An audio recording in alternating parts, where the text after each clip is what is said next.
Bonjour, j'espère que vous allez bien. On se retrouve pour une vidéo que je vais classer dans les tutoriels, comprendre Ishimoku. Alors niveau débutant, c'est-à-dire facile à comprendre. Donc l'idée, de la vidéo, c'est de permettre à une personne qui n'est pas habituée à l'analyse graphique, de comprendre les grands principes, d'Ishimoku et quel peut être l'intérêt d'utiliser cet indicateur. On démarre avec un avertissement, je ne suis pas conseiller financier. Cette vidéo n'a pas pour but de vous proposer un placement financier ou un quelconque conseil d'achat, mais uniquement un but pédagogique et de partage. Vous restez responsable de vos investissements. On va démarrer sur donc les bougies japonaises. Alors quand vous regardez un graphique avec des bougies, vous allez voir effectivement parfois des bougies vertes et des bougies rouges. Alors ce qui est important de comprendre dans une bougie, c'est qu'on va regarder, en fait, on a un corps et des mèches. Alors donc ce qui est par exemple ici à gauche en vert, c'est le corps. Vous avez au-dessus une mèche et une mèche en dessous. Alors ce qu'il faut comprendre, c'est lorsque la bougie est verte, c'est que le prix de clôture est supérieur au prix d'ouverture. Et lorsque lorsque le corps est rouge, c'est que le prix de clôture est inférieur au prix d'ouverture. Donc ça n'a rien à voir avec le fait que les cours ont monté ou descendu, c'est tout simplement la différence entre un prix de clôture et un prix d'ouverture. Et puis au-dessus, donc les mèches représentent eh bien, le minimum et la valeur minimum et la valeur maximum, durant laquelle, eh bien, sur la période étudiée, le cours a fluctué. Donc là, on peut voir, on a un minimum ici, un maximum, et puis ici, le corps. Alors maintenant, l'indicateur Ishimoku, en réalité, s'appelle Ishimoku Kinko Io. C'est un système d'analyse technique japonais développé dans les années 30 par Goichi Hosoda, un journaliste japonais spécialisé dans les marchés financiers. Il a publié des travaux sous le pseudonyme Ishimoku Sanjin, qui signifie littéralement l'homme qui regarde d'un coup d'œil, d'où le nom Ishimoku égale coup d'œil. Alors pourquoi coup d'œil? On va le voir. Le principe de l'indicateur Ishimoku, c'est de permettre, sans surcharge d'un graphique, d'être capable d'analyser de manière générale et de manière détaillée le comportement des cours.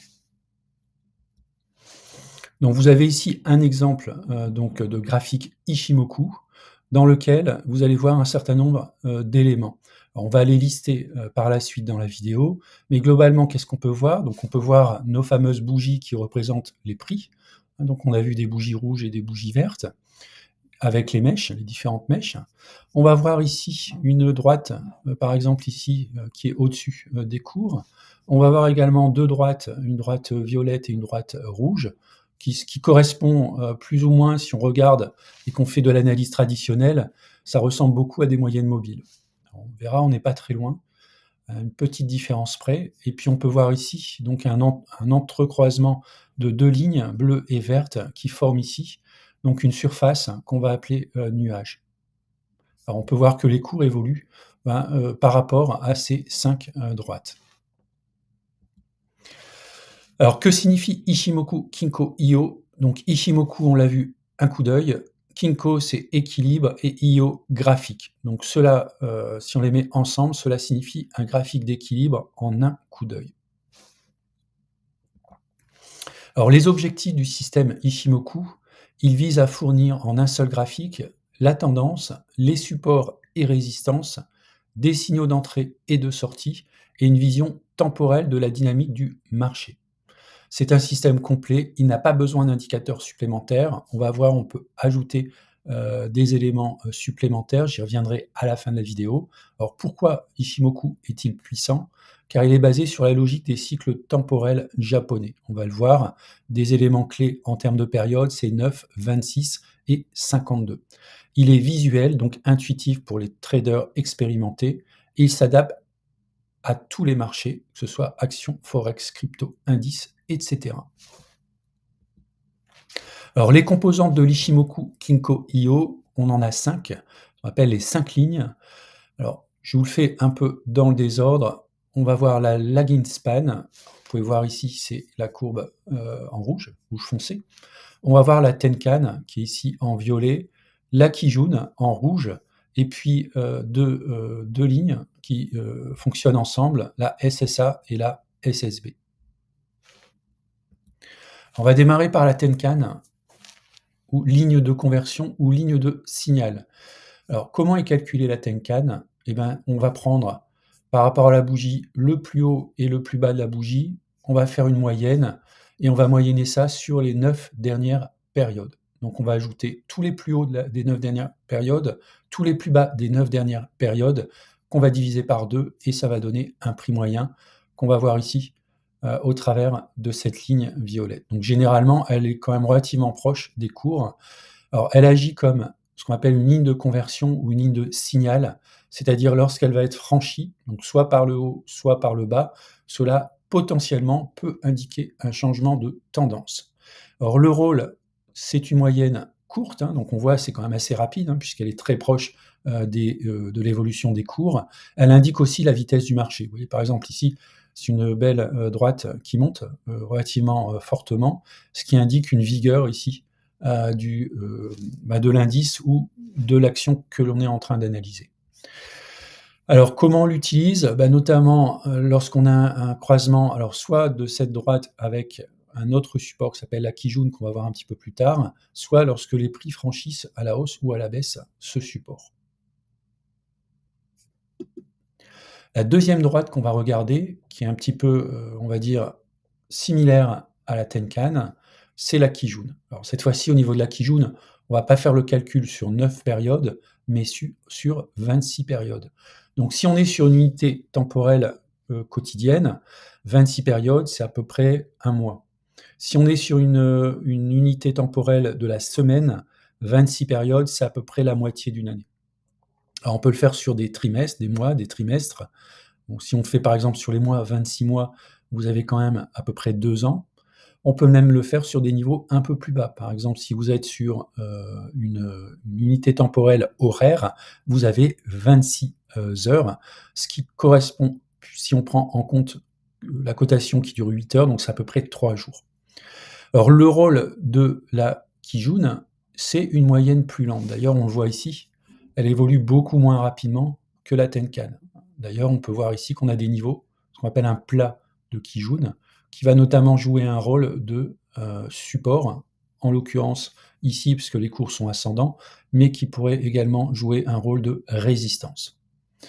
Alors l'utilisation, on l'a vu, la Tenkan, l'utilisation c'est un signal, par exemple ici si les cours franchissent à la baisse, la Tenkan, c'est une sorte d'alerte.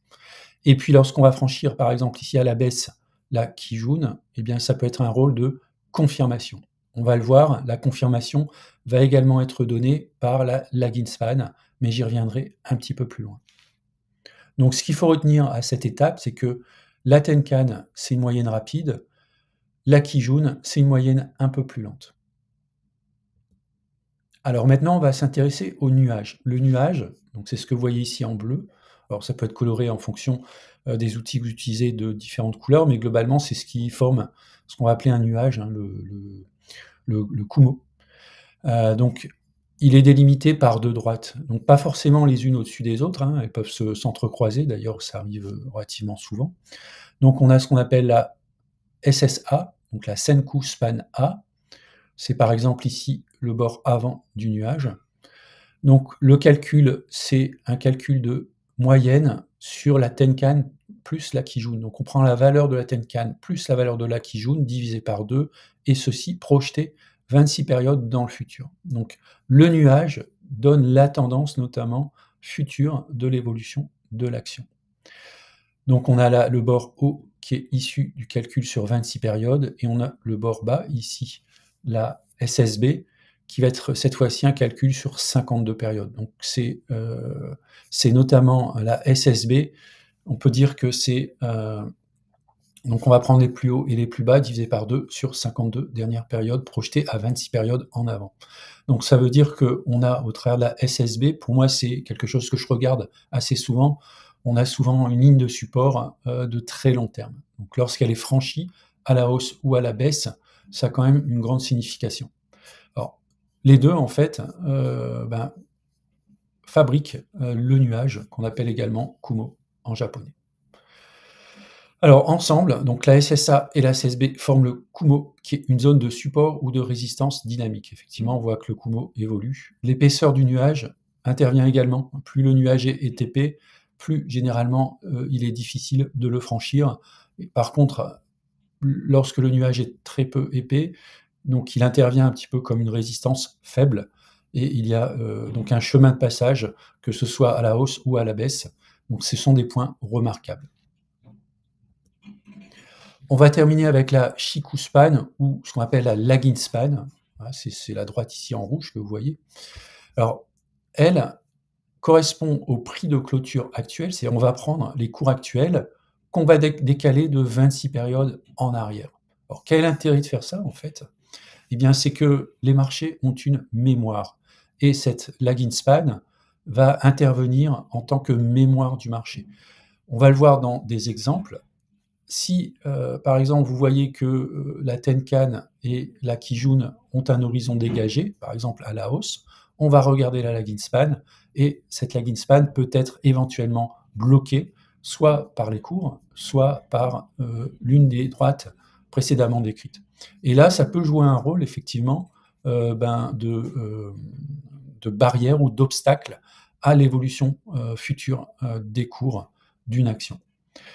La lagging span a un rôle également qui sert à confirmer les signaux. Justement, lorsqu'on a un signal qui a été donné, signal de croisement par exemple, on peut regarder si la lagging span, elle, valide ce signal ou au contraire, elle est à proximité d'un obstacle qui va invalider le signal. Alors, pour avoir commencé à utiliser les signaux, les indicateurs Ishimoku, c'est quand même difficile d'avoir tous les feux au vert. Donc, un moment, lorsqu'on va notamment prendre une décision de trading, alors il faut prendre en compte l'ensemble des indicateurs, mais on sait que potentiellement, il y a du risque. Par exemple, si on a une validation sur la Tenkan et la Kijun, mais pas sur la lagging span, alors là, c'est le trader qui va prendre sa décision d'y aller ou pas. Donc, si on fait un résumé visuel du système, la Tenkan est calculée sur 9 périodes, c'est une tendance court terme. La Kijun est calculée sur 26 périodes, c'est une tendance moyen terme. La SSA et la SSB, qui sont des moyennes Tenkan Kijun pour la SSA et des moyennes 52 périodes pour la SSB, vont à eux deux former les bords du nuage. Et la Chikou Span ou Lagging Span correspond à 26 périodes en arrière, aura un rôle de confirmation ou de validation, notamment lorsqu'on a des signaux. Alors, la lecture d'un graphique Ishimoku, on va prendre un exemple. Donc, je vois par exemple ici que les prix, ici, donc c'est l'évolution des cours, hein, vous voyez ici les bougies, sont au-dessus du nuage, donc ça veut dire que la tendance est positive. Si les cours sont sous le nuage, ça veut dire que la tendance est négative. Et si les cours sont dans le nuage, ça veut dire qu'on est dans une tendance à l'équilibre. Donc pour un trader, ça correspond à de l'incertitude. Donc vous avez ici à gauche les prix au-dessus du nuage, en dessous du nuage, dans le nuage. Si on a un croisement Tenkan Kijun, c'est un signal d'achat. Si on a un croisement Tenkan inférieur à la Kijun, c'est un signal de vente. Et si on a la lagging span au-dessus des prix, c'est une confirmation haussière. Dans mon exemple ici, on a bien les trois droites qui sont orientées à la hausse. On a donc ici un cours qui est très orienté à la hausse. Alors le Kumo, en fait, donne le futur. Et ici, on peut voir que le Kumo, il a une tendance légèrement à la hausse. Donc on a un biais positif en termes de visualisation. Alors maintenant, je vais vous parler des unités de temps, ça c'est très important. Lorsque vous faites une analyse en Ishimoku, c'est très important de travailler sur 3 périodes. Alors notamment lorsque vous allez faire du trading, par exemple du swing trading, vous allez considérer 3 périodes. Alors, quelles sont les périodes sur lesquelles on peut travailler? Alors vous avez le trimestre, le mois, la semaine, le jour, les unités 1 heure, 4 heures, même si aujourd'hui les traders ont tendance à abandonner les 4 heures, c'est-à-dire qu'ils travaillent plutôt sur 1 heure. Et ensuite, si on est sur du scalping ou très court terme, on peut être sur du 15 minutes ou voire 1 minute. On utilise toujours 3 unités de temps pour le trading. Donc l'unité de temps longue, imaginons, je veux faire du trading daily. Donc je vais prendre le mois, la semaine et le jour. Donc le mois, ça va être, en termes d'analyse, ce qui va me donner la tendance générale et notamment la recherche de support et résistance. Donc un Ishimoku mensuel va me dire globalement quelle est la tendance générale. On va le voir, je vais prendre des exemples. et m'indiquer éventuellement des supports et des résistances. Ensuite, pour mon trading, tout ce qui est cadrage, objectif et invalidation, je vais le faire dans une unité de temps intermédiaire. Par exemple, pour moi, ce sera la semaine. Ou alors, je vais prendre la tendance générale sur la semaine et l'unité intermédiaire, ce sera la journée. En l'occurrence, prenons la semaine en unité intermédiaire. Je vais faire au niveau de la semaine mon cadrage, c'est-à-dire les objectifs et l'invalidation. Et puis l'unité courte, c'est-à-dire dans mon cas, ce sera la journée. Je vais regarder les graphes au niveau daily. C'est là où je vais faire mon entrée en position, c'est-à-dire le déclenchement de mon achat ou de ma vente, également ma gestion de position. Alors, on va prendre un exemple, Eurofin Scientifique. Donc, si je regarde Eurofin Scientifique, on voit que les cours sont en dessous du nuage, donc la tendance est négative. Donc, trader globalement Eurofin Scientifique, on était plutôt à contre-tendance si on regarde l'analyse Ishimoku au niveau mensuel. Un M ici, c'est le mois. Qu'est-ce qu'on peut voir ici? C'est un trade que j'ai fait au mois de juillet.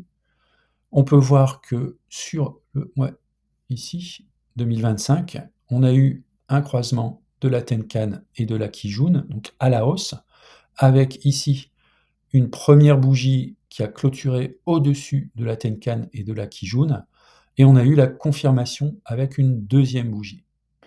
Si je regarde ma lagging span, qui est la clôture des cours ici, mais 26 périodes en retrait, on peut voir qu'elle était dans le nuage et potentiellement bloquée par les cours.